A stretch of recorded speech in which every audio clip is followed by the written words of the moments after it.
Et que tout le monde dise, sois le bienvenu ce soir au nom de Jésus-Christ.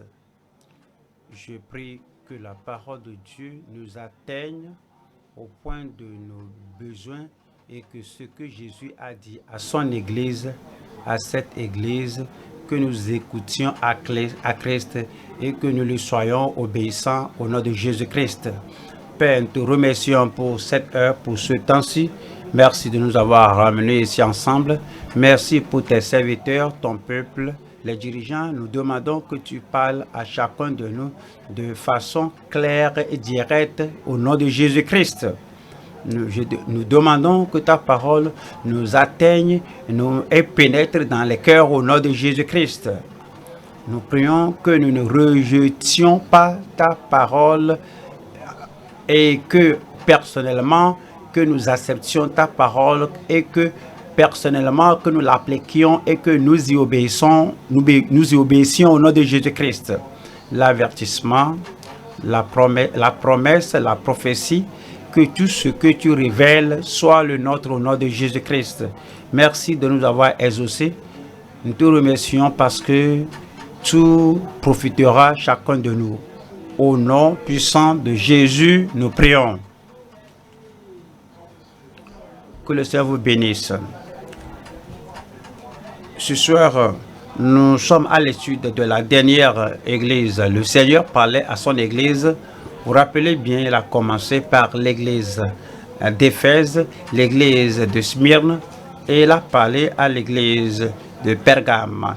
Il s'est adressé à l'église de Thyatire, il a parlé à l'église de Sardes, il a parlé à l'église de Philadelphie, et dans chacun de ces messages, il parlait à son église et il a parlé en particulier à l'ange de chacune de ces églises.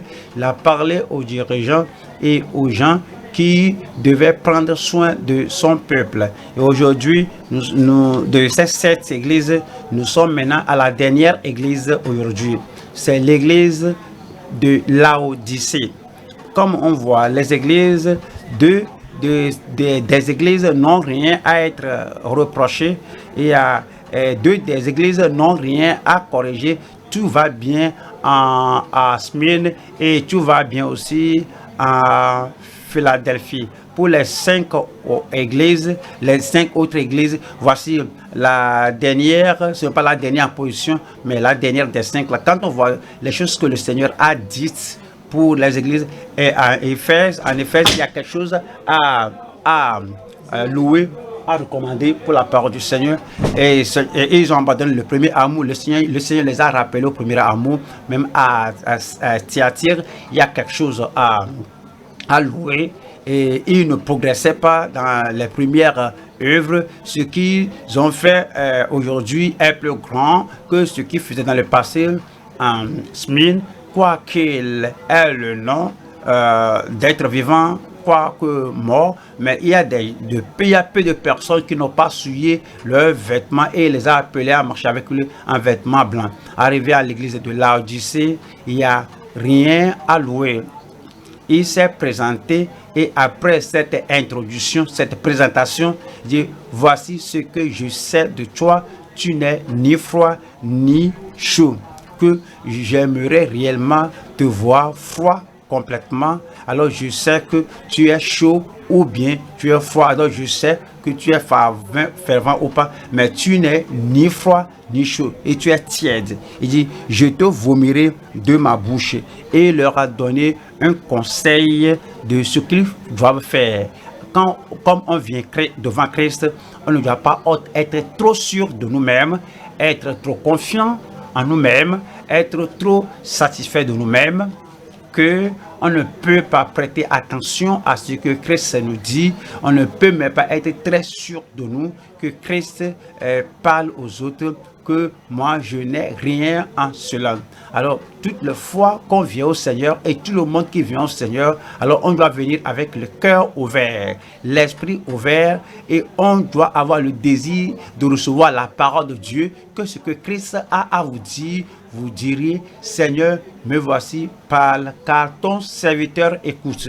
C'est pourquoi nous voyons ce message de ce soir. Nous voyons le message qui est qui est, et on voit ici l'empressement pour accepter et écouter et obéir à ce que Christ nous dira. Nous allons à Apocalypse chapitre 3 verset 14. Apocalypse 3, 14. Écris à l'ange de l'église de Laodicée: voici ce que dit l'Amen, le témoin fidèle et véritable, le commencement de la création de Dieu. Et puis il continue dans le dernier verset qui est le verset 22. 22 dit que celui qui a des oreilles entende ce que l'Esprit dit aux églises. Il dit: ceci n'est pas seulement uniquement pour Laodicée, c'est pour tout le monde. Ceci n'est pas uniquement pour cette dernière église, cette septième église, ce que l'Esprit dit aux églises. Donc, comme vous faites partie de l'église, vous faites partie de l'église universelle, vous faites partie de l'église du Dieu vivant, vous faites partie de l'ecclésia, les gens appelés hors du monde et appelés au royaume en un pareil moment, que celui qui a des oreilles entende. Je prie que vous ayez des oreilles pour entendre. Je prie que j'ai des oreilles pour entendre.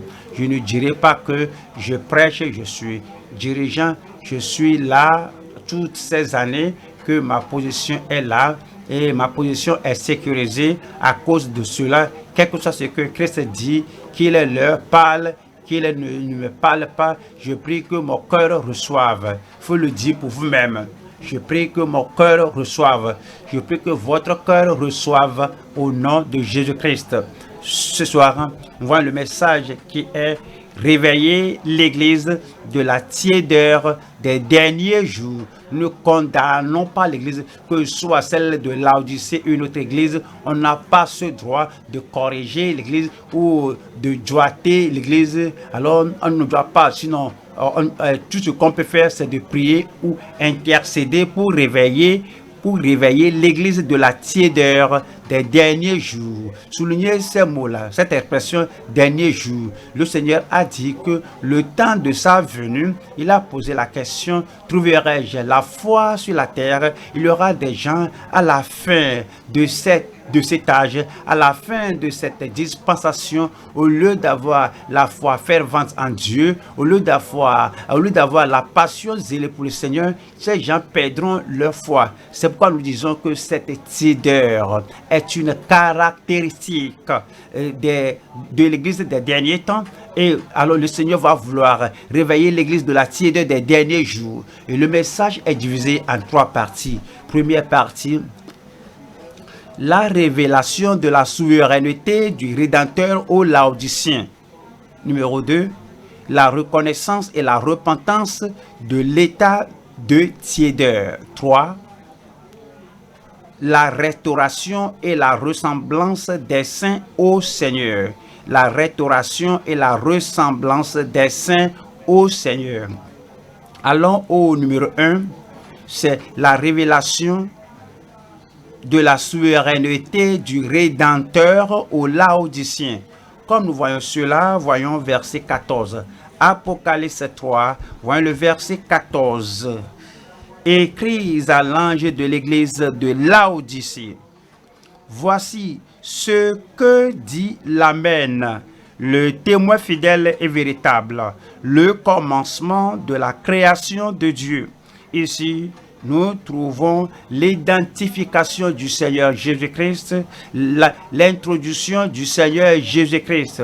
Ici, nous voyons les marques caractéristiques du Seigneur Jésus-Christ. Numéro 1, il est l'Amen. Numéro 2, il est le témoin fidèle et véritable. Numéro 3, il est le commencement de la création de Dieu. Numéro 1, l'Amen de l'alliance de Dieu. L'Amen de l'alliance de Dieu. Au fait, toute alliance que le Seigneur a faite, toute alliance que le Dieu Tout-Puissant a faite, Christ est l'affirmation, Christ est l'Amen. Et le mot Amen, là, vous comprenez? Alors, il dit: ainsi soit-il, qu'il en soit ainsi. Il est Christ. par son sacrifice, il est Christ par son expiation, il est Christ par le prix qu'il a payé, qu'il est devenu l'alliance de Dieu. Dans le Nouveau Testament, c'est en vérité, c'est certainement.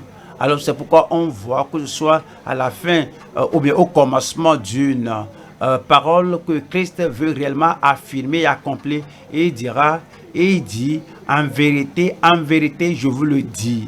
En grec, en vérité, cela veut dire Amen, Amen, je vous le dis. C'est quelque chose qu'il affirme, c'est quelque chose qu'il confirme. Et lorsque Jésus dit que je suis l'Amen, cela veut dire que je suis la confirmation de toute l'alliance de Dieu, je suis l'affirmation de l'alliance de Dieu, je suis le garant de l'alliance de Dieu, je suis l'Amen, la confirmation.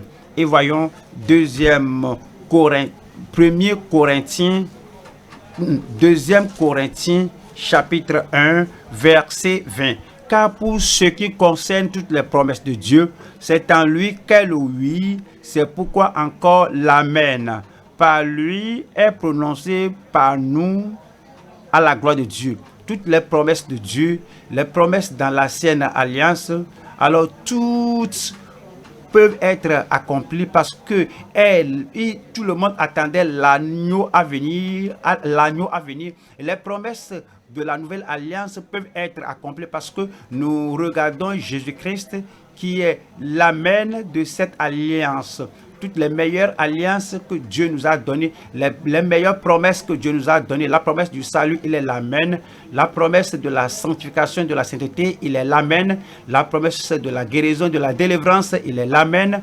La promesse et l'espérance pour rencontrer Dieu finalement. Et lorsque la trompette sonne, que les morts en Christ ressusciteront et nous, les vivants, nous serons enlevés ensemble. Toutes ces promesses du commencement jusqu'à la fin de l'alliance, alors c'est Christ qui est l'Amen. C'est pourquoi il s'est présenté aux chrétiens laodiciens disant que faut pas vous détourner de votre Seigneur, faut pas vous détourner de votre Christ, faut pas aller rétrogressant, mais continuez de regarder devant et être fervent parce que voici celui qui a l'autorité finale dans tout l'univers, dans tous les commandements et de Dieu. Je suis l'Amen, l'Amen de l'alliance de Dieu. Numéro 2, revenons à Apocalypse 3, verset 14. Apocalypse 3, 14. Écrit à l'ange de l'église de Laodicée. Voici ce que dit l'Amen. Numéro 1, le témoin fidèle et véritable. Le témoin fidèle et véritable. Comme on voit le conseil de Dieu, comme on voit les commandements de Dieu, comme on voit les écritures de la vérité. Alors voici Christ qui nous dit qu'il est l'autorité finale dans cette parole et c'est lui qui nous fait comprendre, qui nous fait authentifier tout le conseil de Dieu, toute la parole de Dieu. Et dit que vous vous rappelez, lorsqu'il donnait le message aux gens, il dit que je ne suis pas venu abolir la loi ou les prophètes. Comment pourrais-je le faire? Parce qu'il est l'affirmation de tout le conseil de Dieu. Vous vous rappelez ce qu'il avait dit lorsqu'il a dit cela, que le ciel et la terre passeront, mais mes paroles ne passeront pas. Comment ces paroles passeront-elles? Il est l'affirmation de tout le conseil de Dieu. Voyons, Ésaïe 55, verset 3, 5. Ésaïe 55, verset 3. Prêtez l'oreille et venez à moi. Écoutez et votre âme vivra. Je traiterai avec vous une alliance éternelle pour rendre durable mes faveurs envers David. Verset 4 dit, voici je l'ai établi comme témoin. Et vous savez, il parle du futur lorsque Christ viendra et il a utilisé le passé composé comme Ésaïe qu'un enfant un enfant nous est donné, un fils nous est donné, et la domination sera sur son épaule. Quoi qu'il ait utilisé le passé, c'est pour montrer l'assurance et l'affirmation que ceci se produira. C'est pourquoi il utilise le passé. Voici, je l'ai établi comme témoin auprès des peuples, comme chef et dominateur des peuples. Arrivé aux Actes, chapitre 3, Actes des Apôtres, chapitre 3, verset 22, vous allez voir ce que Moïse a dit de celui-ci qui doit venir, le Seigneur Jésus-Christ, l'affirmation du conseil de Dieu. C'est dit, et Moïse a dit, le Seigneur, votre Dieu, vous suscitera d'entre vos frères un prophète, comme moi. Vous l'écouterez dans tout ce qu'il vous dira. Le Père a dit tout ce que je dois dire, tous les commandements que je dois donner, tout le conseil. Alors tout est remis entre ses mains. Vous devez l'écouter, vous devez écouter tout ce qu'il vous dira. Et 23 dit les conséquences de ceux qui rejetteront la parole du Seigneur. La parole affirmée par Christ, la parole confirmée par Christ, la parole qui a été rassurée par Christ. Et c'est dit, et quiconque n'écoutera pas ce prophète sera exterminé du milieu du peuple. Un pharisien qui dira qu'il s'accroche à la loi mosaïque, un pharisien qui dirait qu'il s'accroche à Moïse, les gens de tradition qui diront que oui, ils sont très confiants en eux-mêmes, que ceux qui connaissent Dieu passé, c'est qu'ils savent que ce que Christ apporte, ils n'ont rien avec cela, mais c'est dit que et quiconque dans cette génération, quiconque après que j'aurais envoyé mon Fils unique, je l'ai affirmé, je l'ai confirmé, j'ai dit du ciel que tout le monde l'écoute, et quiconque n'écoutera pas ce prophète Christ sera exterminé du milieu du peuple.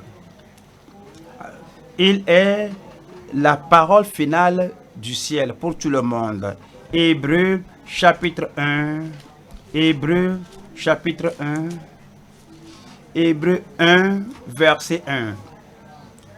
Après avoir autrefois, à plusieurs reprises et de plusieurs manières, parlé à nos pères par les prophètes dans l'Ancien Testament et en de divers moments, de diverses manières, par des rêves, par des visions, par des anges, par des voix audibles, par des apparitions de diverses. Dieu a parlé à plusieurs reprises et de plusieurs manières, parlé à nos pères par les prophètes. Verset 2 dit, Dieu, dans ces derniers temps, nous a parlé par le Fils.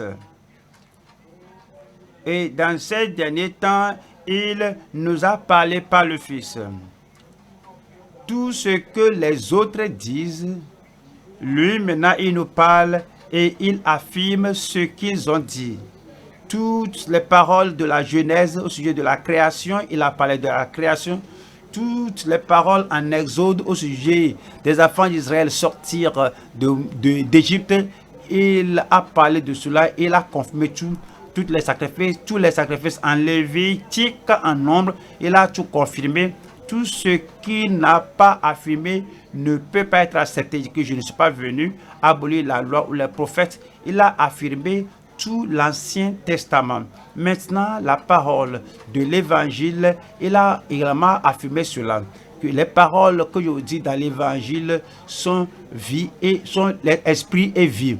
Alors, les paroles dans les épîtres, que je vous enverrai le Saint-Esprit et vous conduira dans toute la vérité. Dans l'Apocalypse, c'est dit que moi, Jésus, j'envoie mon ange pour vous révéler ceci. Il a confirmé toute la parole de Dieu de la Genèse à l'Apocalypse. Il est celui que le Père nous a envoyé pour confirmer sa parole, c'est lui que le Père a envoyé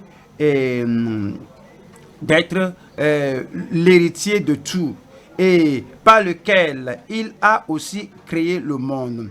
Parce que on va voir ce qui suit. Vous devez comprendre que Dieu, le Tout-Puissant, a dit que c'est pas Christ, c'est pas mon fils que j'ai créé le monde.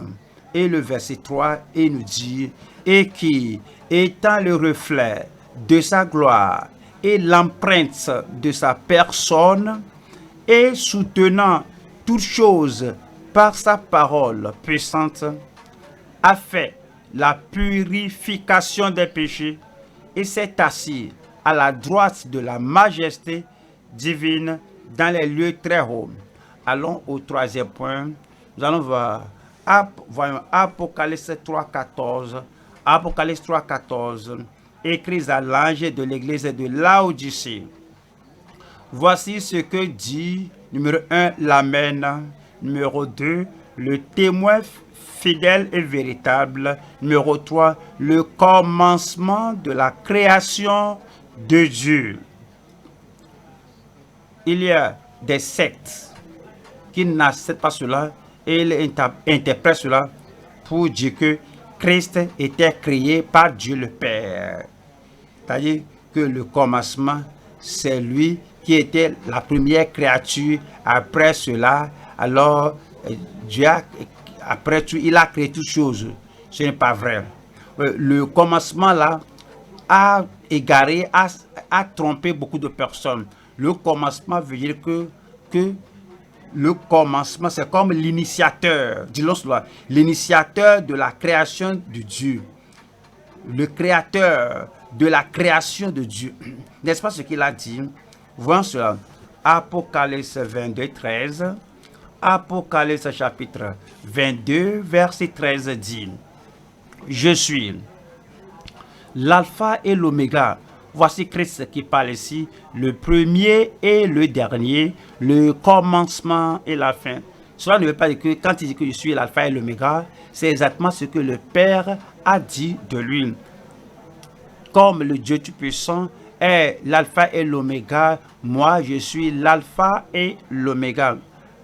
Comme le Père, il est le commencement et la fin de toute la création. Je suis le commencement et la fin. Je suis le premier et il n'y a point d'autre à part lui. Il est le premier et le dernier. Donc Jésus-Christ est l'alpha et l'oméga. Jésus-Christ est le commencement et la fin. Il est le commencement, il est la finalité de tout. Il est le premier et le dernier. Voyons, Colossiens,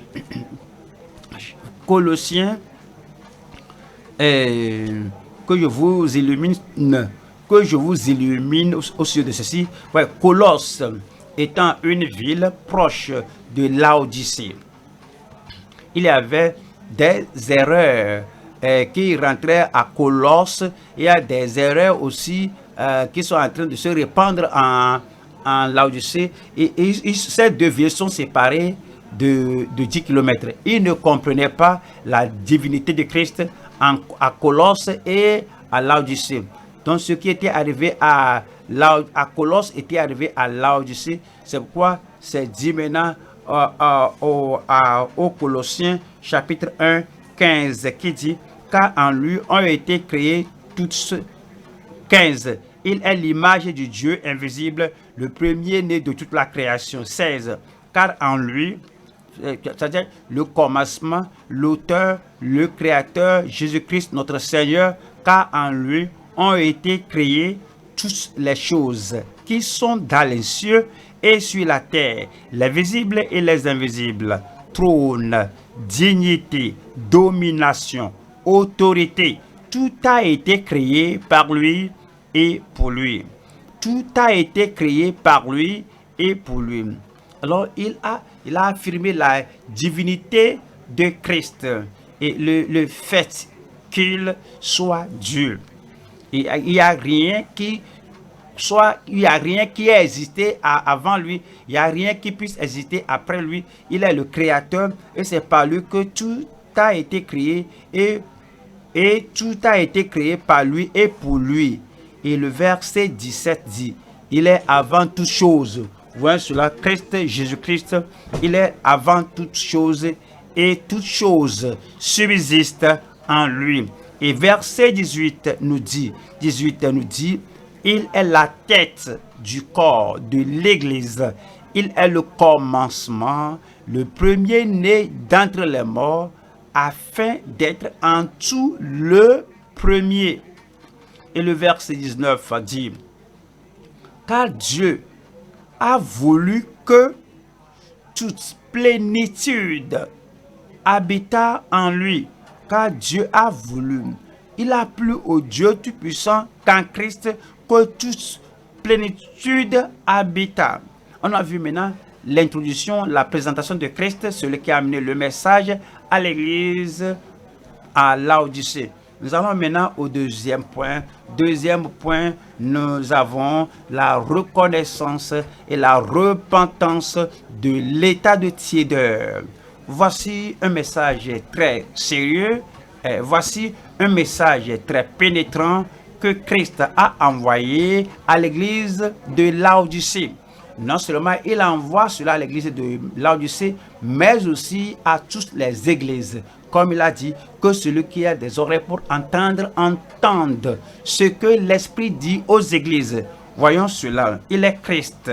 C'est Christ qui le dit, mais comprenez, tout ce que Christ dit, le Père lui a donné. Tout ce que le Père lui a donné, alors le Père, le Fils, l'Esprit maintenant prend cela et tient cela et nous l'envoie. Alors que celui qui a des oreilles entende ce que l'Esprit dit aux églises. Nous allons maintenant à ce point. Il y a la révélation pénétrante de leur tiédeur. 2. Il y a l'illusion de soi de la tiédeur. L'illusion de soi des gens tièdes. 3. Les directives du Sauveur aux gens tièdes. 1. La révélation pénétrante de leur tiédeur. Apocalypse 3, verset 15. Qui dit, je connais tes œuvres, je sais que tu n'es ni froid ni bouillant. Puisses-tu être froid ou bouillant? Verset 16. Ainsi, parce que tu es tiède et que tu n'es ni froid ni bouillant, je te vomirai de ma bouche. Comment le comprenez-vous? Lorsque Jésus-Christ parlait, il leur disait que vous n'êtes ni froid ni bouillant, vous n'êtes ni zélé ni passif. Si vous êtes totalement froid, passif, sans vous y engager,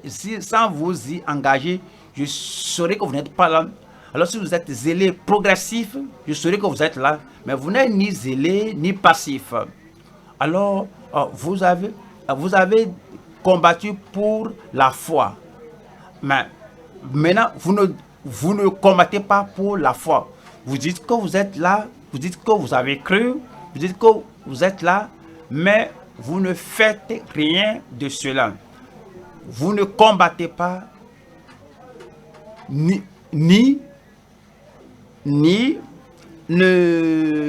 faites rien. Alors, si vous faites ouvertement pour dire que je hais cette voie-là, je hais ce Christ-là, mais vous ne démontrez pas l'amour ni la haine. Alors, vous n'êtes ni joyeux, ni triste. Quand vous entendez parler de Christ, quand vous entendez parler de la foi, quand vous entendez parler du salut, l'enthousiasme n'est pas là pour publier Christ, pour démontrer cela, pour le donner aux gens. Tu n'es ni joyeux, ni triste. Oui, les gens sont sauvés, d'accord. Les gens se donnent au Seigneur, d'accord. La joie qui doit accompagner cela, la joie du salut en eux et la joie des saints qui doit être en vous n'est pas là. Vous n'êtes ni joyeux ni triste. Vous n'êtes ni engagé, ni contredisant. Vous ne vous êtes pas totalement adonné à cela. Vous n'avez pas de stratégie et vous ne sortez pas pour être au front, pour démontrer et combattre pour la foi. Vous n'êtes ni consacré, ni contredisant. Si les autres le font, d'accord, vous ne contredisez pas. Vous n'êtes ni froid, ni bouillant. Pourquoi ne pas nous faire savoir là où vous êtes? Pourquoi vous êtes neutre? Pourquoi vous êtes comme ça? L'interprétation de Christ est que tu es tiède. Et le Seigneur veut qu'on déclare, qu'on démontre là où nous sommes, comment nous sommes, que nous soyons totalement pour lui de tout notre cœur, de toute notre âme, de toute notre vie. Ou bien, si nous sommes totalement hors là-bas, alors prenez position, qu'on sache là où vous êtes, que vous ne demeuriez pas et vous ne fuyez pas. Alors, quand on vous cherche, alors on vous voit là-bas, vous avez le nom là-bas, la position là, mais vous ne demeurez pas, vous n'êtes pas là, vous n'obéissez pas à tout ce que je vous donne. Donc, vous ne fuyez pas, vous ne dites pas que je suis fatigué, je m'en vais, mais vous ne cédez pas, mais vous n'êtes pas là. Alors, ça, c'est l'allégation, ça, c'est la chose que Christ avait contre eux. Alors, c'est la révélation pénétrante de leur tiédeur. Voyons ici, Premier roi 18, verset 21. Alors, il s'approcha de tout le peuple et dit, jusqu'à quand clocherez-vous des deux côtés? 3 ans passés, 3 ans et demi sont passés, il n'avait pas de pluie, tout le pays est sec, il n'y a personne qui prie, il n'y a personne qui jeûne, il n'y a personne qui a le regard vers le Seigneur, il n'y a personne qui pose une question, pourquoi le pays est-il dans cet état de sécheresse? Je ne peux pas courir et aller dans un autre pays. Tu es seulement là, mais tu ne demeures pas dans la foi. Tu n'es ni croyant, mais ni mécréant. Quand est-ce que allez-vous clocher des deux côtés? Et si l'Éternel est Dieu, allez après lui. Si vous voulez être bouillant, soyez bouillant. Si vous voulez être zélé, soyez zélé. Si vous voulez être passionné, il faut l'être. Si vous voulez vous déplacer, allez à la bonne direction. Mais c'est dit, si l'Éternel est Dieu, allez après lui. Si c'est Baal. Si vous voulez être froid, si vous voulez être à l'autre côté, si vous voulez totalement rejeter Dieu, si vous voulez fuir, vous retirer et rester loin du Dieu d'Israël, qu'on sache là où vous êtes. Si c'est Baal, allez après lui. Le peuple ne lui répondit rien. Il ne pouvait pas lui répondre. Oui, ça, c'est ce que la tiédeur fait aux gens. Mais il ne pouvait pas répondre. Es-tu bouillant? Es-tu froid? Et est-ce que tu te déplaces? Est-ce que tu es stationnaire? Est-ce que tu es passionné? Est-ce que tu es pensif? Est-ce que tu es consacré? Est-ce que tu es dévoué? Est-ce que tu es contredisant? Est-ce que tu te déplaces? Est-ce que tu es assis? Pas de réponse parce qu'il était tiède. Et quand on voit Osée 10, Osée 10:1. Israël était une vigne féconde qui rendait beaucoup de fruits. Les fruits ne sont pas assez bons pour Dieu. Les fruits ne sont pas assez bons pour le royaume. C'est pas qu'ils ne portent pas de fruits. C'est pas qu'ils ne font rien du tout.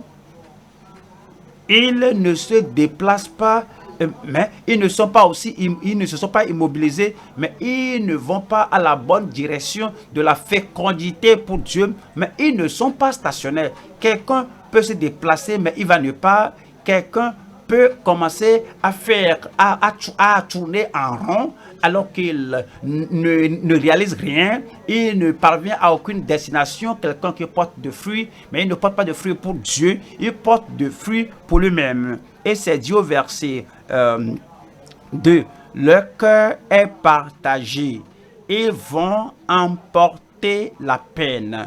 Leur cœur est partagé, ils sont ici et là. Ce qui est chaud les appelle, ce qui est froid les domine. Alors, la passion veut les pousser, les amener aussi, rester assis. Cela aussi est là. Ils ne sont ni ici ni là. Parce que leur cœur est partagé, ils vont emporter la peine. Ce que l'Esprit dit à l'Église et aux églises. Alors, quel est votre état spirituel aujourd'hui? Êtes-vous en haut ou en bas ou neutre? Est-ce que vous défendez ou vous rejetez ou vous êtes neutre? Est-ce que vous êtes zélé ou bien où êtes-vous? Vous êtes seulement comme ça?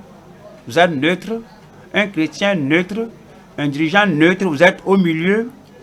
Est-ce que vous êtes pour cela et tout ce que vous avez, votre vie, vos dons, vos talents, le feu au-dedans de vous, tout brûle et cela va brûler toute paille ou bien vous êtes dans une chambre froide, vous êtes le réfrigérateur, la voix est froide, la vie est froide, la vision est froide, vos désirs sont froids et votre impulsion, tout est froid et tout se congèle. Au lieu d'être fervent, vous vous congelez. Le Seigneur dit, où vous tenez-vous? Le problème de l'Église à Laodicée, c'est qu'ils ne sont ni froids ni bouillants. Comment allez-vous décrire? Comment allez parler de vous aux autres? Est-ce que vous êtes en bouillant? Est-ce que vous êtes zélé? Est-ce que vous êtes progressif? Est-ce que vous êtes en mouvement? Est-ce que vous frayez la voie? Est-ce que vous dites que nous sommes quelqu'un, qu'on doit aller en avant, avoir ça? Ben vous êtes seulement là-bas, un chrétien neutre. Vous êtes seulement un dirigeant neutre. Vous ne pouvez rien faire, mais vous êtes là. Vous détenez la position, mais il n'y a pas de fruit. Et il n'y a rien à montrer que vous êtes enthousiasmé par rapport à ce ministère. Si vous êtes comme ça, le Seigneur dit qu'il faut qu'il y ait un changement. Il y a une révélation pénétrante de la tiédeur de l'Église des derniers jours. Il veut que nous déclarions là où nous sommes. Il veut qu'on déclare, non seulement déclarer avec la parole de bouche, mais avec notre style de vie, avec notre ministère, avec tout ce que nous faisons, que nous ne sommes pas froids mais bouillants. Vous serez bouillants au nom de Jésus-Christ. Vous serez fervents au nom de Jésus-Christ. Vous allez demeurer au nom de Jésus-Christ. Ouais, le Seigneur Jésus-Christ, toutes les fois que vous le trouvez, il est toujours au point de devoir.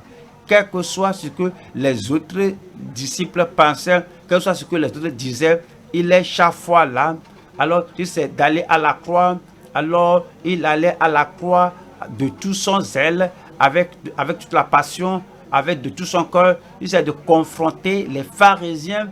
Il était toujours là, il était là avec de tout son cœur. Il s'est d'instruire les disciples. Il est toujours là avec de tout son cœur. C'est ainsi qu'il veut que nous soyons. Que quels que soient les défis qui vous sont présentés, quel que soit ce que vous devez faire, quel que soit le rôle que vous devez jouer, vous devez tout donner. Il y a la ferveur, il y a le zèle, il y a la passion. Pensez à l'apôtre Paul. Pour lui, alors,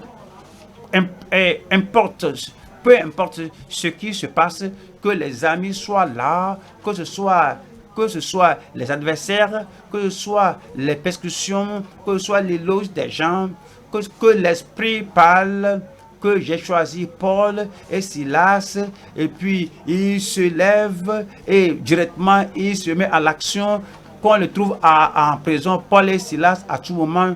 le zèle, le feu, la ferveur était toujours là et il n'y avait pas le temps dans sa vie où il disait qu'aujourd'hui, Paul est froid.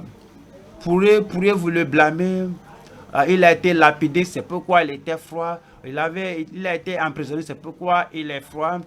Et il nous a dit que comment on l'a démenti, comment il a été outragé, c'est pourquoi il est froid. Ce n'était pas l'apôtre Paul. Il est à tout moment là-bas, le feu brûlait au-dedans de lui. Je prie que le même feu de réveil, que la même ferveur soit dans votre corps, dans mon corps, au nom de Jésus-Christ.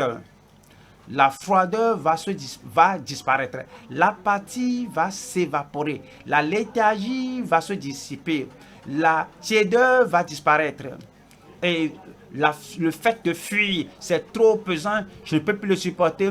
Ah, c'est trop, maintenant je ne peux plus avancer, moi je vais avancer. Je dis, moi je vais avancer. Les passifs, les gens tièges, froids, que je vais commencer, je vais continuer. Mais vous allez continuer, vous allez avancer au nom de Jésus-Christ. Et voici la révélation pénétrante de leur tiédeur. C'est le deuxième point. L'illusion de soi des gens tièdes. L'illusion de soi des gens tièdes. Apocalypse 3, verset 17, parce que tu dis, je suis riche, je me suis enrichi et je n'ai besoin de rien. Je n'ai besoin de rien. Regardez, Ésaü qui venait raconter Jacob. Jacob lui a dit, peux-tu avoir ceci? Non, garde ce que tu as, mon frère, que je suis dans l'abondance, pas de salut. Il avait tout, pas d'héritage provenant du Père, que je suis dans l'abondance. Pas d'avenir, je suis dans l'abondance. Pas d'espérance, je suis dans l'abondance. Y a-t-il des gens comme ça? Des gens qui disent qu'ils sont croyants, qu'ils sont serviteurs de Dieu, et ils viennent à tous les rassemblements, à l'étude biblique, et ils sont là, à la réunion des dirigeants, ils sont là. Et le réveil de jeudi, ils sont là, toujours là. C'est pourquoi ils ne sont ni froids, ni bouillants. Ils n'ont pas fui, mais il n'y a pas le désir. Je suis venu à la réunion des dirigeants aujourd'hui. Seigneur, quel que soit ce que je n'ai pas encore eu, Seigneur, je te demande la puissance, la ferveur, l'amour, la passion, le zèle que je n'ai pas. Seigneur, je veux les avoir. Il n'y a rien de pareil. Comme Ésaü, je suis dans l'abondance. Comme à l'état de Salomon. Qu'est-ce que je cherche? Quoique toutes les femmes sont là, il n'y a pas de renoncement à soi, il n'y a pas d'autodiscipline, il n'y a pas de consécration, il n'est pas un dirigeant exemplaire sur les gens. Tout de même, il dit que si on a besoin de, sur l'Ecclésiaste 2, il dit que toute ma sagesse demeure avec moi. Oui, j'ai des chantres, j'ai des femmes chantres, tout ce que mes yeux voient, je vais l'avoir. Alors, je vis pour la chair et je suis satisfait. Et tout va bien.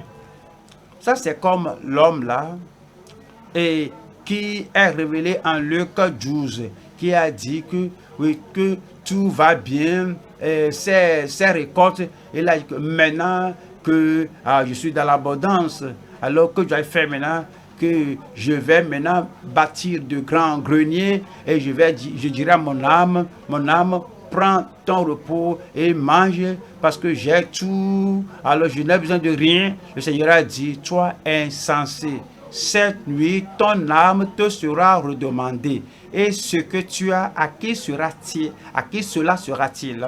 C'est comme Diotrephe, à qui le Jean bien-aimé est venu à l'église et veut être une bénédiction à l'église, et des gens de Dieu sont venus pour bénir l'église, et Diotrephe disait que qu'est-ce que vous êtes venu faire ici? On a tout déjà ici.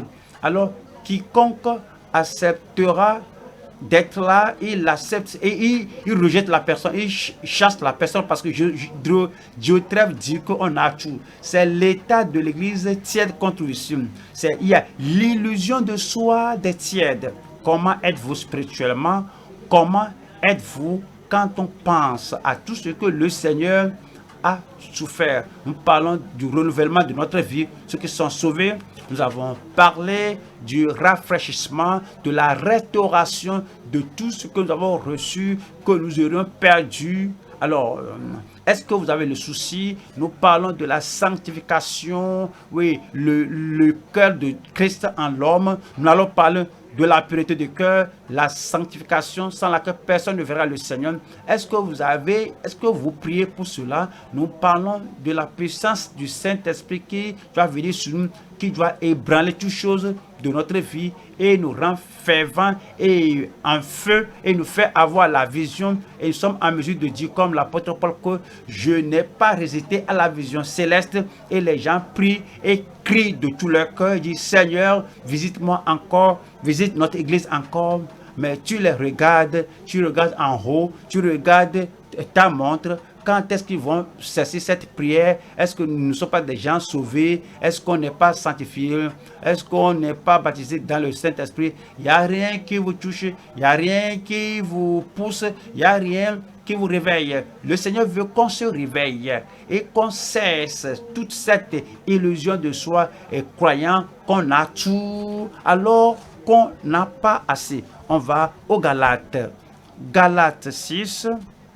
Galates, chapitre 6, verset 3 qui dit ici, si quelqu'un pense être quelque chose, quoi qu'il ne soit rien, c'est l'état du tiède.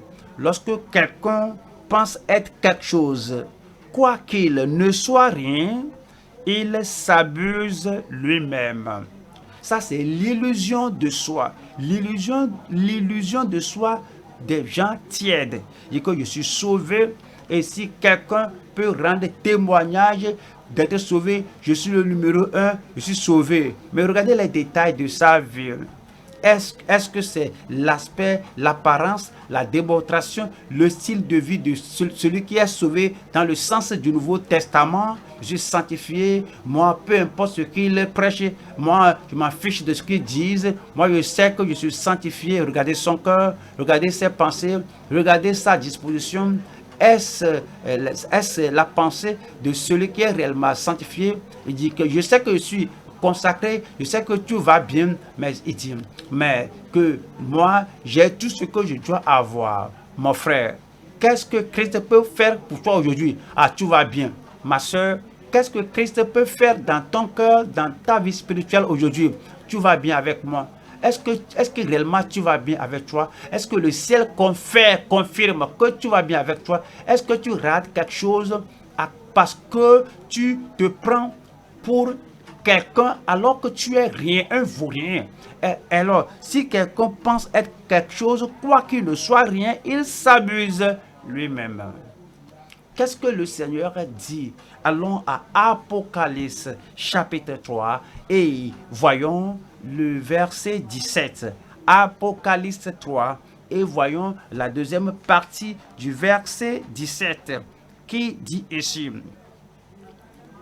Et parce que tu ne sais pas que tu es malheureux, misérable, pauvre, aveugle et nu. Verset 18 dit, à cause de la condition ta condition que tu n'as pas reconnue, que je te révèle, je te conseille d'acheter de moi de l'or éprouvé par le feu, afin que tu deviennes riche, et des vêtements blancs, afin que tu sois vêtu, et que la honte de ta nudité ne paraisse pas, et un collier pour oindre tes yeux, afin que tu vois. Voyons ce que le Seigneur dit. Il dit que le Seigneur a dit que achète de moi et de l'or éprouvé dans le feu. Oui, l'Odyssée était une grande communauté et une communauté de riches. Et les gens là et se disent d'être des cadres, des grands, que nous ne sommes pas comme les gens de Laodicée, que nous sommes des gens riches, nous sommes pourris d'argent. Tout le monde peut voir ici, je travaille ici, je suis ici, c'est ce que je fais, je suis importeur, je suis là, et que l'or ne va pas t'amener au ciel. Mais maintenant, si tu veux aller au ciel, les richesses qui vont t'amener au ciel, c'est l'or que tu vas acheter de moi. Et l'or là est éprouvé par le feu. C'est ce qui va te rendre riche. Tu es riche selon Dieu. Tu es riche selon toi-même. Maintenant, tu es riche selon l'économie terrestre. Mais si tu veux être riche selon Dieu, il te dit, je te conseille d'acheter de moi de l'or éprouvé par le feu. Maintenant, tu sais maintenant que tu es nu, mais tu ne le sais pas. Mais si les anges te voient, ils te voient nu. Si Dieu te voit, tu es nu. Tu n'es pas vêtu de la justice des saints de Dieu. Maintenant, viens par la consécration, par la soumission absolue, par le renoncement à soi, par la foi en Christ, viens acheter de moi et tu auras le vêtement blanc, la justice des saints, pour que tu sois vêtu. Non seulement ça, mais aussi c'est à ce temps-là que la honte de ta nudité, tu es nu devant le diable, tu es nu devant les anges, tu es nu devant le Père céleste. Mais lorsque tu achètes de moi, lorsque tu reçois de moi cette justice qui te vêtira, c'est à ce temps-là que tu ne seras pas nu, et la honte de ta nudité ne paraîtra pas. Et puis tu auras maintenant un colis. Maintenant, tu ne peux pas voir le futur. Tes oreilles, tes yeux sont flous, presque aveugles. Tu ne vois pas au-delà de ton nez. Tu ne vois pas au-delà de ton petit déjeuner. Tu ne vois pas au-delà du mortier, des briques que tu as superposées. Tu ne vois pas au-delà des richesses terrestres. Mais si tu veux réellement voir dans l'avenir, viens. Et je vais éclaircir tes yeux. Tu verras la gloire du ciel. Tu verras la vision du ciel. Viens. Et viens. Je vais oindre tes yeux. Je vais ouvrir tes yeux. Et tu vas bien voir. Tu vas voir clair. C'est en ce temps que tu seras en mesure de marcher avec une vision claire. 19 dit, moi je reprends et je châtie tout ce que j'aime. Moi, je reprends et je châtie tout ce que j'aime. Regardez cela. Je ne suis pas ton ennemi, je suis ton Emmanuel. Je suis ton Dieu, ton sauveur. Si l'ennemi te reprend et te châtie, l'ennemi le fait avec haine. Si Satan te reprend et te châtie, il le fait avec haine. C'est pourquoi il fait cela.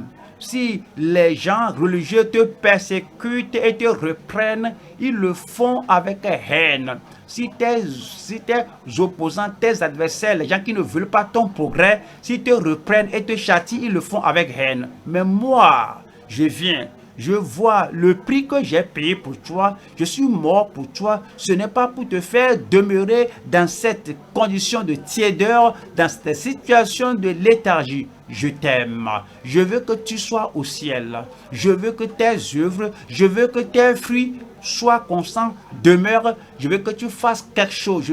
Je veux te faire quelque chose pour te rendre aimable, désirable devant le Seigneur.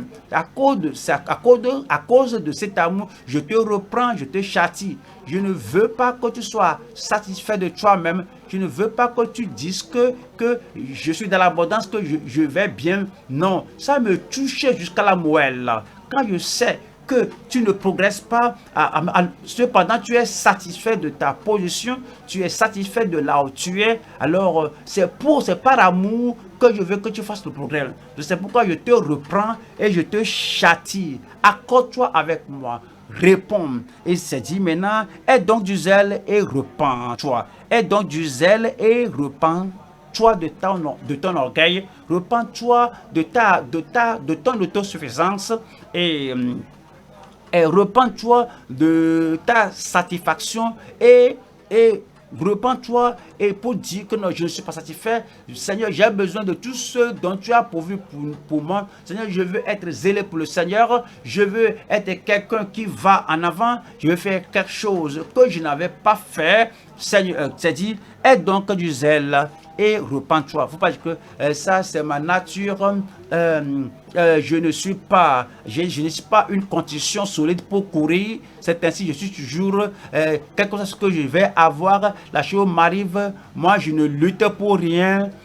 Moi, je ne sors, je ne m'efforce pour rien, je ne suis pas zélé pour rien. Si la maison est en feu, si la maison est incendiée, si le dit Dieu veut me sauver, si Dieu veut me sauver, Dieu veut me sauver, il va me sauver. Je reste là-bas. Je ne suis pas un homme agressif. Je ne vais pas en avant. Tu ne peux pas être comme ça. Tu ne peux pas rester comme ça. Tu ne peux pas rester comme ça et puis tu auras tout ce que le calvaire a pour toi. Tu dois avoir du zèle, donc, et repens-toi. Ce sont les directives qu'il nous donne. Je prie qu'aujourd'hui, que le feu du ciel vienne dans votre âme au nom de Jésus-Christ. Que la passion vienne dans votre cœur au nom de Jésus-Christ. Que Christ se reproduise dans votre vie aujourd'hui au nom de Jésus-Christ. Voyons le troisième point maintenant. Troisième point, cela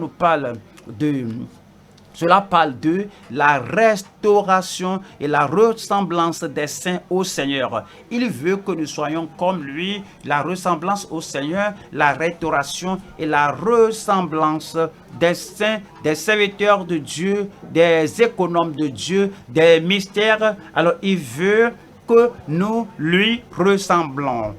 Que nous le ressemblions. Apocalypse 3, verset 20. Voici, je me tiens à la porte et je frappe. Voici, je me tiens à la porte et je frappe. Je veux que vous pensiez à ceci maintenant. Vous êtes à la maison et vous êtes dans votre chambre à coucher et vous avez entendu une frappe à la porte.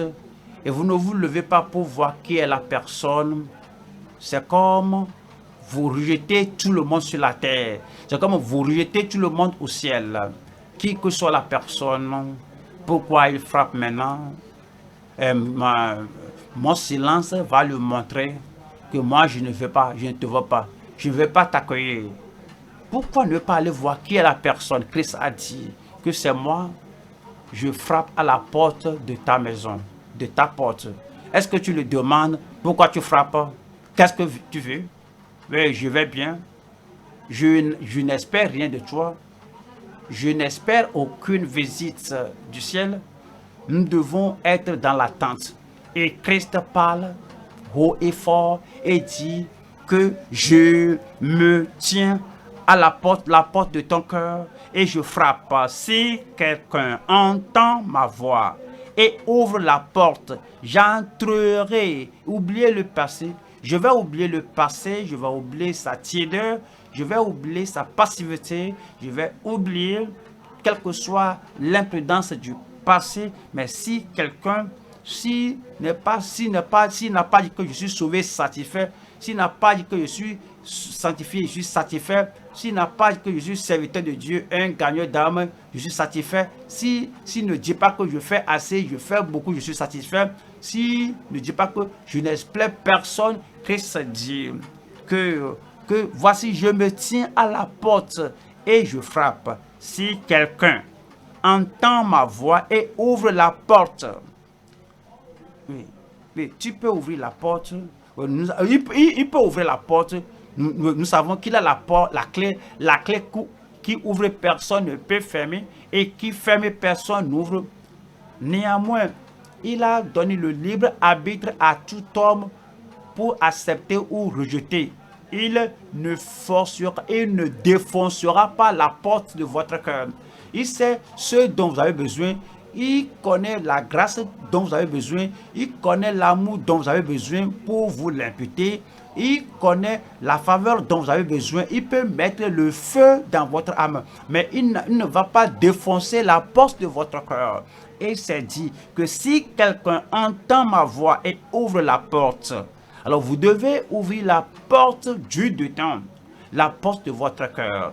Vous devez vous soumettre au Seigneur, vous devez vous abandonner au Seigneur, vous devez dire: Seigneur, que veux-tu que je fasse?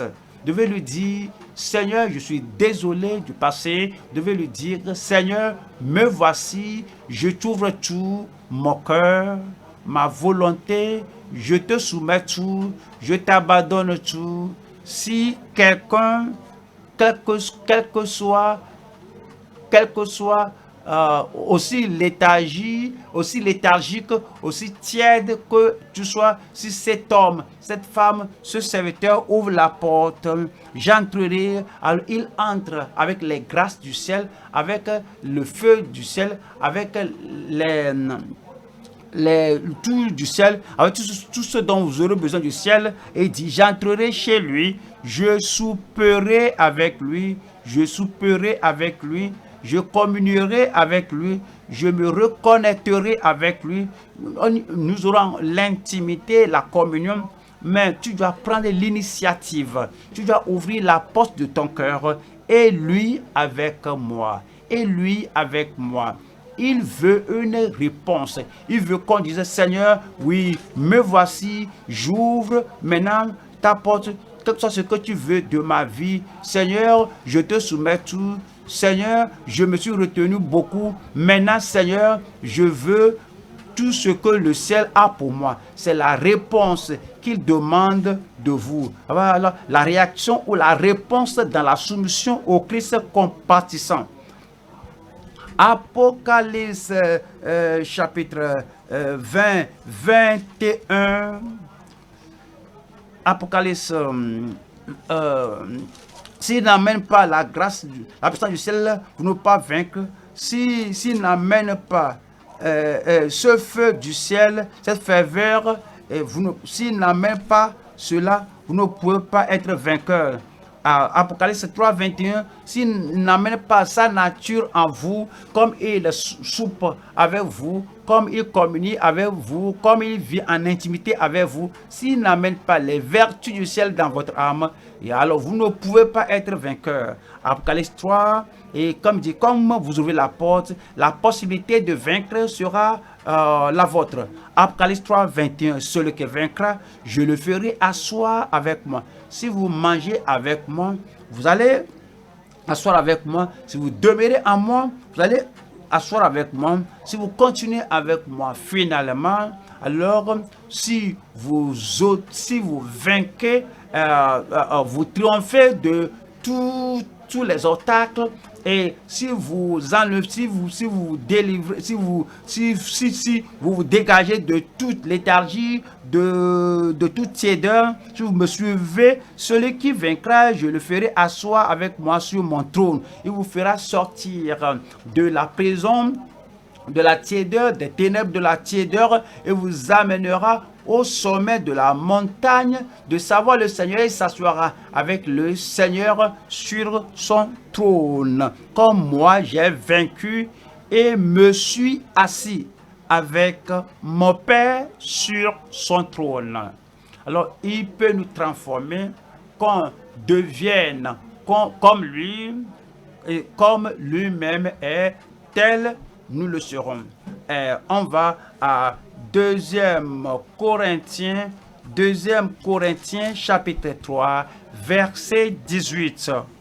Nous tous qui, le visage découvert, qu'il ne doit pas se trouver d'exception, comment pourrais-je voir Christ se tenir à la porte de ma porte, disant qu'il frappe, dit que tu n'as pas encore tout, je suis venu pour te donner les vertus du ciel, que tu n'as pas encore. Je dis, Seigneur Jésus, Seigneur, pourrais-tu venir à un autre moment? Cette fois-ci, je suis physiquement faible, je t'aime, je veux te recevoir, mais ce que tu as du ciel, je ne peux pas le laisser maintenant à la porte, mais s'il va venir, t'ouvrir la porte, Seigneur, je suis faible, je suis épuisé maintenant.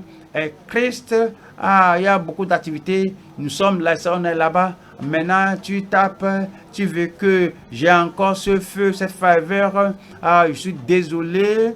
Cette fois-ci, je ne veux pas que tu sois là-bas. Mais pourquoi ne pas aller et revenir en un temps plus convenable? Il n'y a pas de temps convenable à Christ. Tu ne peux pas parler à Christ comme ça. Tu ne veux pas ce qu'il a du ciel pour toi. Et il dit que je me tiens ici maintenant. Si, et dit, nous tous qui, le visage découvert, contemplons comme dans un miroir la gloire du Seigneur, nous sommes transformés en la même image. Je veux avoir l'image de Christ. Je ne sais pas vous. Je dis, je veux avoir l'image de Christ. Je ne sais pas vous. J'attends que l'Église parle si vous voulez l'image de Christ. Je dis que je veux que l'Église parle si vous voulez l'image de Christ.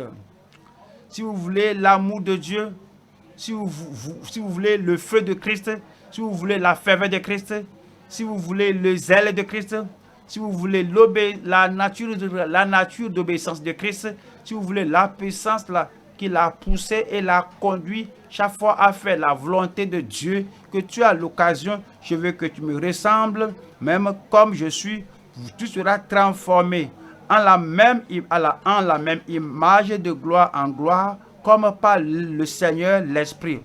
Et dit que, alors je prie qu'il a des récompenses pour nous. Je prie que vous ne ratiez pas votre récompense. Mais les gens léthargiques vont rater même leur récompense, même le ciel. Oui, les gens froids pourraient rater le ciel. Même les gens incrédules vont rater le ciel aussi bien que leur récompense. Les gens qui sont rigides là-bas, voici ce qu'ils continuent de faire, que je ne peux être autrement. Si tu dis que je suis froid, c'est ce que je peux être. Si tu dis que je suis tiède, c'est ce que je peux être. Si tu dis que je suis passif, c'est ce que je peux être. Si tu dis que je suis neutre, c'est ce que je peux être. Si tu dis que moi je ne suis pas affairé, je ne suis pas préoccupé, diligent. Si tu dis que c'est ce que je peux faire, si tu dis que c'est ce que je suis maintenant, ça ne fait pas pour toi, Christ, c'est ce que je peux être. Tu peux rater le ciel pour toute l'éternité, tu peux rater les récompenses. Les gens qui iront au ciel, les gens qui auront leur récompense, les gens qui vont dire que je t'écoute Seigneur, je t'écoute Seigneur, je t'attends Seigneur, que la tiédeur te fera vomir de ma bouche. Je ne veux pas que tu me vomisses de ta bouche. Je veux que tout ce que tu as pour moi, la récompense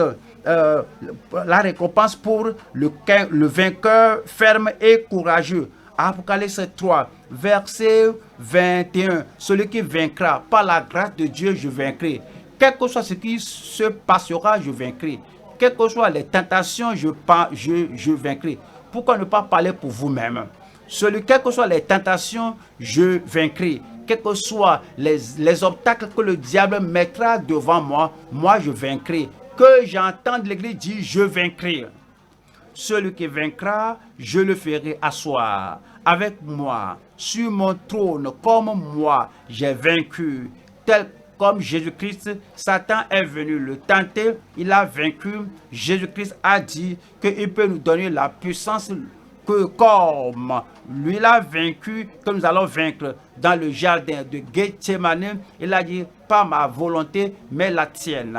Il a vaincu et Jésus-Christ a dit, si tu le permets d'entrer et tu pries avec ferveur et tu sors de la tiédeur, tu sors de la froideur et dit, comme il a vaincu, que comme de même vous allez vaincre. Il était devant les pharisiens et les sadducéens et il a vaincu. Il a dit, si vous allez permettre à plus de la grâce de Dieu dans votre vie, plus de l'amour de Dieu dans votre vie, plus de la passion, plus du zèle, plus de la ferveur en vous, c'est dit, comme il a vaincu, ainsi vous vaincrez. Et puis il dit, comme il est assis sur le trône avec le Père, de même vous vous asserrez avec lui, vous asseoirez avec lui sur le trône et vous serez exaltés à ce dernier jour-là. Et l'occasion est là pour vous, l'opportunité est là pour vous. La tiédeur quitte moi, la froideur quitte ma vie, léthargie quitte ma vie. Et toutes les choses qui m'ont lié et les cordes et les joues sont coupées et vous allez avancer, vous allez aller de l'avant. Et verset 22 maintenant dit, il me parle ici au verset 22. Est-ce qu'il s'adresse à vous au verset 22 et dit que celui qui a des oreilles, qui est la personne là, Que celui qui a des oreilles, je dis, qui est la personne là? Où est la personne? Où est-elle? Pourquoi ne pas vous mettre debout et dites, pourquoi ne pas dire au Seigneur? Tenez-vous debout et dites au Seigneur, que celui qui a des oreilles entende ce que l'Esprit dit aux oreilles. Il faut dire au Seigneur, j'ai des oreilles pour entendre. Que celui qui a des oreilles entende ce que l'Esprit dit aux églises. Élevez la voix et parlez au Seigneur que vous voulez aller, vous voulez avancer, vous voulez aller en haut, vous voulez monter, vous voulez que toute tiédeur, toute passivité, que toute tiédeur, que toute rétrogression soit ôtée de vous. Vous voulez avoir la puissance, la passion, la ferveur, la vision. Vous voulez avoir la pression de vous. Vous voulez avoir la foi. Vous voulez avoir tout ce qu'il faut afin d'être le ministre que Dieu vous a appelé à être. Vous serez le dirigeant que Dieu vous a appelé à être. Vous serez exemplaire. Vous serez visionnaire. Et vous aurez tout ce que le Seigneur espère que vous seriez. Et vous serez celui que Dieu veut que vous soyez au nom de Jésus-Christ. Ouvrez la bouche et parlez au Seigneur, disant, Seigneur, oui Seigneur, je ne vais pas demeurer tel que j'étais, j'avance.